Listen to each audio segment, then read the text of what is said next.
10 வருடம் திருமணமான 2 தோழிகள் பேசி கொண்டிருந்தாராம் அவர்களுடைய திருமண வாழ்க்கையை பற்றி. ஒருத்தி கேட்டான், உன் திருமண வாழ்க்கை எப்படி போகுது? ஓ, அதை ஏன் கேட்குற? துவக்கத்தில் நல்லா இருந்தேன், இப்போ அப்படி இல்லை. ஏன், என்னாச்சு?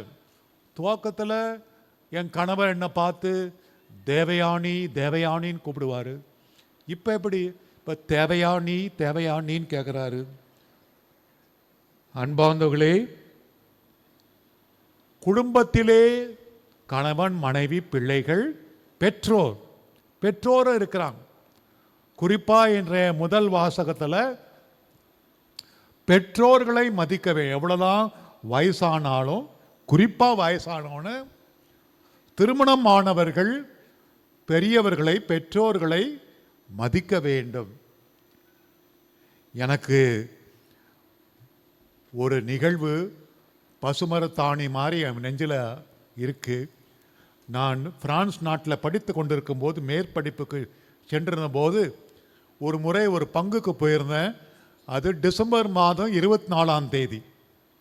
டிசம்பர் மாதம் 24ஆம் தேதி பாவசிங்கத்தனம் கேட்டு கொண்டிருந்தேன். அப்போ ஒரு பெரியவர் வந்தார். ஏறக்குறைய 80 வயசு இருக்கும் அவர். ஆனால் ஆரோக்கியமாக இருந்தார். அவர் பாவசிங்கத்தை முழந்தாள் போட்டு அழுவ ஆரம்பிச்சிட்டார். பாவம் ஒன்றும் சொல்ல, முதல்ல அழுவ ஆரம்பிச்சிட்டார். என்னன்னு கேட்டேன், என்ன விஷயம்னு கேட்டேன். அப்போ அவர் சொன்னார், நாளைய தினம் கிறிஸ்மஸ் விழா. நான் ஒரு முதியோர் இல்லத்தில் இருக்கிறேன். எனக்கு 3 பிள்ளைகள். எல்லாருக்கும் திருமணம் ஆயிடுச்சு, அவர்கள் பிள்ளைகளோடு இருப்பாங்க. நாளை தினம் அவர்கள்லாம் பிள்ளைகளோடு கிறிஸ்மஸ் விழா கொண்டாடுவார்கள். ஆனால் என்னை யாரும் அழைக்க மாட்டார்கள் அவர்கள் வீட்டுக்கு. வாங்க எங்களோடு கிறிஸ்மஸ் விழா கொண்டாட யாரும் அழைக்க மாட்டாங்க. ஒரு தொலைபேசி மூலம் வாழ்த்துக்கள் கூட சொல்ல மாட்டாங்க. எல்லோருக்கும் கிறிஸ்மஸ் விழா மகிழ்ச்சிகரமான நாள். ஆனால் எனக்கு எப்போதுமே துக்க விழா. நான் தனிமையில் வாட வேண்டும். அன்பார்ந்தவர்களே, இப்பேற்பட்ட நிலைமை நம் நாட்டிலும் வந்துவிட்டது, வந்து கொண்டிருக்கிறது. எத்தனையோ திருமணமான தம்பதிகள் பெற்றோர்களை முதியோர் இல்லத்துக்கு அனுப்புகிறார்கள். முதல் வாசகத்திலே நாம் கேட்டோம், முதியவர் ஆனோன அறிவு கூர்மை குறைவாக இருக்கும். சிலருடைய நடைமுறை பாவனையெல்லாம் வித்தியாசமாக இருக்கும். முதியவர் ஆனோன அவர்களை புரிந்து கொள்வது கடினமாக இருக்கும். நச்சு பண்ணுவார்கள், அடிக்கடி நச்சு பண்ணுவார்கள். ஒன்று சொன்னதையே திருப்பி திருப்பி சொல்லுவார்கள். இதெல்லாம் முதியோர்களுக்கு ஏற்ற இயல்பு. அதெல்லாம் சகித்து அவர்களை ஏற்றுக்கொள்ள வேண்டும். திருமண வாழ்வில் கணவன் மனைவி உறவுதான் பிரதானமானது, உண்மை. காரணம், கணவன் மனைவியுடைய உறவுதான் அருள் அடையாளமாக திரு அவை போற்றுகின்றது. அதை தான் இன்றைய 2ஆம் வாசகத்தில் நாம் கேட்டோம். பவுலடிகிறார் எபேசியர் எழுதிய திருமுகம், கணவன் மனைவி ஒரே உடலாக இருக்க வேண்டும். இறுதி வரை, முதல் 2 வருஷம் மட்டும் இல்லை, இறுதி வரை ஒருவர் புரிந்து ஒற்றுமையாக வாழ வேண்டும். அதுதான் திருமண அடையாளத்திற்கு, திருமண அருள் அடையாளத்திற்கு அழகு. ஆனால் அதே சமயத்திலே எங்களுடைய உறவுதான் முதன்மையானது, பிரதானமானது என்று பெரியவர்களை ஒதுக்கிவிட முடியாது. எத்தனையோ பெரியவர்கள் வயதான காலத்திலே முதியோர் இல்லத்திலே கவனிக்கப்படாமல் அவதிப்படுகிறார்கள். எனக்கு தெரிந்து ஒரு சில என்னுடைய உறவினர்கள், வசதியானவர்கள், அவர்களாகவே முதியோர் இல்லத்துக்கு சென்று விட்டார்கள். காரணம், கண்டிப்பாக இவர்களுக்கு, என்னுடைய பிள்ளைகளுக்கும் பேரப்பிள்ளைகளுக்கு இல்லை, பிள்ளைகள் மருமகன் மருமகளுக்கெல்லாம் நான் பாரமாக இருக்க விரும்பவில்லை என்று அவர்களே விலகி விட்டார்கள், முதியோர் இல்லத்துக்கு சென்று விட்டார்கள். ஆனால் திருமணமான தம்பதிகளுக்கு பெற்றோரை இறுதி வரை காப்பது ஒரு கடமை. அதை தான் இறைவார்த்தை சீராக் ஆகமத்திலே கூறியது. முதியோரை மதிப்பவர் இறுதி காலம் வரை ஆசிர்வாதம் பெறுவார்கள். எத்தனையோ முதியவர்கள் நான் சொன்னது போல தனிமையிலே வாடுகிறார்கள். யாராவது நம்மை பார்க்க வருவார்களா என்று முதியோர் இல்லத்தில் ஏங்குகிறார்கள். அன்பார்ந்தவர்களே, அன்னை தெரேசா, புனித அன்னை தெரேசா ஒரு முறை ஒரு நிகழ்ச்சியை கூறுகிறாள். ஒரு முறை அவள் ஆஸ்திரேலியா நாட்டுக்கு சென்றிருந்தாள். ஒரு முதியோர் இல்லத்துக்கு சென்றாள். அப்போ அங்கே இருக்கும்போது நிறைய முதியோர்கள் முக்கியமான ஒரு அறையிலே அமர்ந்திருந்தார்கள். அங்கே தான் நிறைய நாற்காலிகள்லாம் இருந்தது. அப்போ எப்பயாவது அந்த கதவு, அதாவது நுழைவாயில் திறக்கும். உடனே எல்லா முதியோரும் அந்த நுழைவாயில பார்ப்பாங்க, என்னை பார்க்க யாராவது வராங்களான்னு. ஒவ்வொரு முறையும் அந்த கதவு திறக்கும் போது அனைத்து முதியவருடைய கண்களும் அந்த நுழைவாயிலை நோக்கி இருக்கும். என்னை பார்க்க யாராவது வருவார்களா? அன்புக்காக ஏங்குகிறார்கள், அன்புக்காக, உறவுக்காக ஏங்குகிறார்கள். பல முதியோர் தங்களுடைய பேர பிள்ளைகளோடு கடைசி காலத்தை கழிக்க விரும்புகிறார்கள். அதற்கு கூட வாய்ப்பு இல்லாமல் போய்விடுகிறது. அன்பார்ந்தவர்களே, ஃபாதர் பேட்டன், அருட்தந்தை பேட்டன் என்பவர் ஒரு திருச்சிலுவை சபையை சார்ந்த குரு. அவர்தான் அழகாக சொன்னார், the family that prays together stays together. கூடி ஜெபிக்கின்ற குடும்பம் கூடி வாழும், கூடி ஜெபிக்கின்ற குடும்பம் கூடி வாழும். இன்று காலை நான் என்னுடைய மறைமாவட்டத்தில் இருந்தேன். இன்றும் நாளையும் இறை அழைத்தல் முகாம் எங்கள் மறைமாவட்டத்தில். ஏறக்குறைய 60 காலையில் 60 பையங்க வந்திருந்தாங்க. 10வது முடித்தவங்க, 12வது வகுப்பு முடித்தவங்க. இதே போல் அவர்களுக்கு சில கேள்விகள் கேட்டு பரிசு வழங்கினேன்.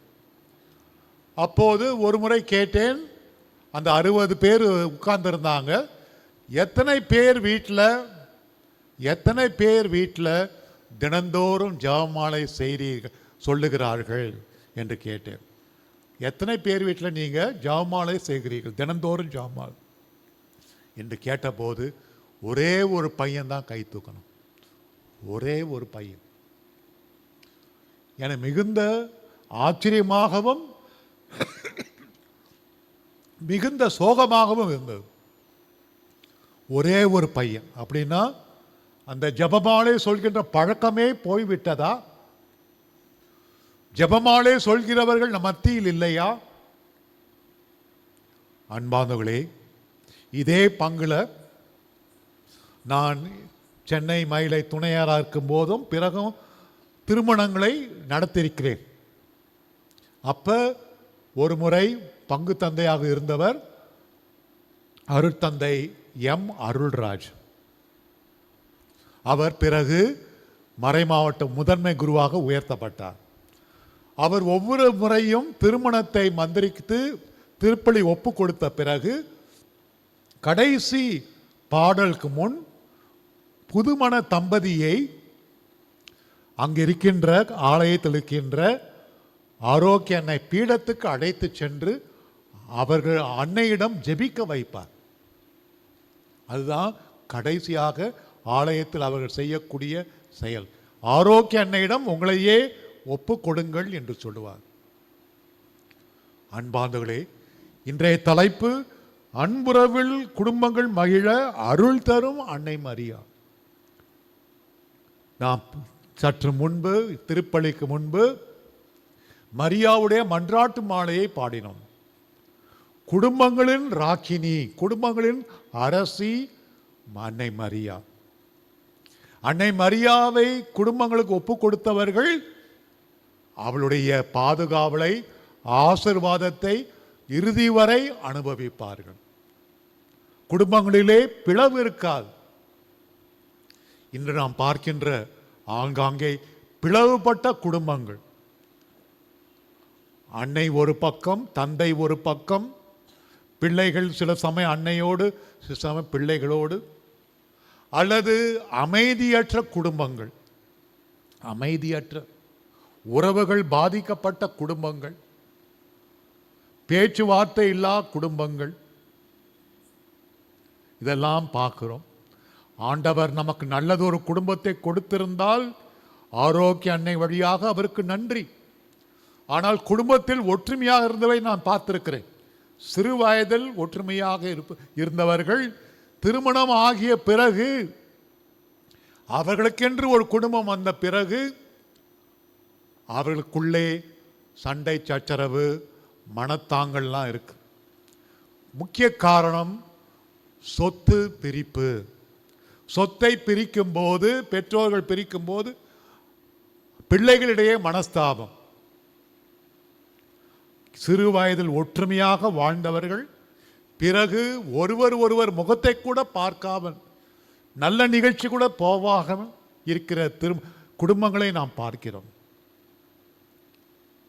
இந்த சொத்தினால், பணத்தினால் பல உறவுகள் பாதிக்கப்படுகின்றன. ஆகவேதான் அந்த காலத்திலே ஒரு திரைப்பட பாடல், அண்ணன் என்னடா தம்பி என்னடா அவசரமான உலகத்திலே ஆசை கொள்வதில் அர்த்தம் என்னடா காசில்லாதவன் குடும்பத்திலே.